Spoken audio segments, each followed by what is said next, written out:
Christmas தாத்தா என்பது வேதத்திலே வசன ஆதாரம் இல்லாத ஒன்று. அது எந்த பாஸ்டரா இருக்கட்டும், எந்த பெரிய பெரிய தலைவர்களா இருக்கட்டும், நாம் எப்பயுமே நமக்கு ஒரு அறிவு தேவை.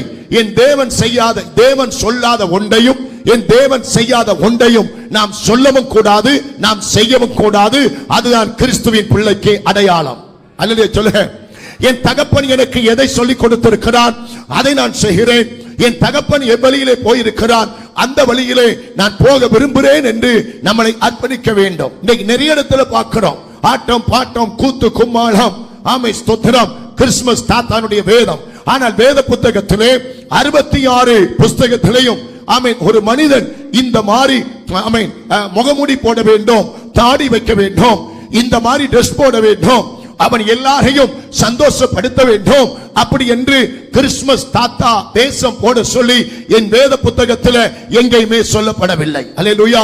கிறிஸ்துமஸ் தாத்தா வேதம் போடிக்கொண்டு நீ வீடு விடாய் போ, வீடு விடாய் ஆடு, வீடு விடாய் போய் காணிக்கை வாங்கு, பலகாரம் சாப்பிடு, பிரியாணி சாப்பிடு, கேக்கு சாப்பிடு, இப்படி போய் ஊர் ஊரா என்ன செய்ய நீ சுத்து என்று வேத புத்தகத்தில் எங்கேயுமே சொல்லப்படாத ஒரு சத்தியம் கிறிஸ்துமஸ் தாத்தாவின் சத்தியம். அல்லேலூயா.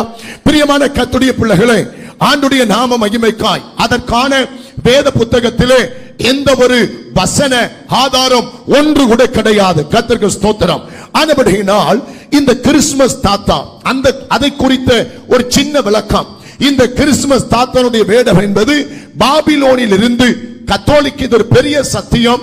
ஆமென். பாபிலோனில் இருந்து கத்தோலிக்க சபைகளுக்குள்ளே புகுந்து ஆமென் கிறிஸ்துமஸ் தாத்தா என்கிற வேதம் கத்தோலிக்க சபைக்குள் வாயிலாக அது வந்து சுவிசேஷம் அறிவிக்கிறோம் என்கிற பெயர் வழியாக இன்றைக்கு ஆவிக்குரிய சபைகளுக்குள்ளே இப்படிப்பட்ட பாபிலோனிய கொள்கை, புற மதத்தார், புற இனத்தார், புற ஜாதியார் அவருடைய பாபிலோனிய கொள்கை இன்றைக்கு சபைகளுக்குள்ள நுழைந்ததுதான் இந்த கிறிஸ்துமஸ் தாத்தாவுடைய வேடம். அல்லேலூயா. பிரியமான கர்த்தருடைய பிள்ளைகளே, இன்றைக்கு மற்ற மார்க்கங்கள் இருக்கிறது, மற்ற கொள்கைகள் இருக்கிறது, மற்ற மதங்கள் இருக்கிறது. அவர்களும் என்ன செய்கிறார்கள்? அவர்களும் ஜனவரி மாதத்திலே ஒரு வேஷம் போடுகிறார்கள், தை மாசத்திலே ஒரு வேஷம் போடுகிறார்கள்.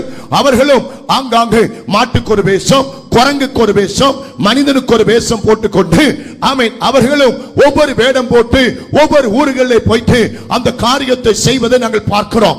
ஆனால் நீங்கள் நானும் அவர்களுக்கோ அப்படிப்பட்டவர்களுக்கு ஒப்பானவர்கள் அல்ல. நீங்கள் நானும் பாவத்தில் இருந்து, சாபத்தில் இருந்து, இருளில் இருந்து வெளிச்சத்துக்கு அழைக்கப்பட்ட ஒரு புதிய சந்ததியாய் கர்த்தராகிய இயேசு கிறிஸ்து நம்மளை அழைத்திருக்கிறார்.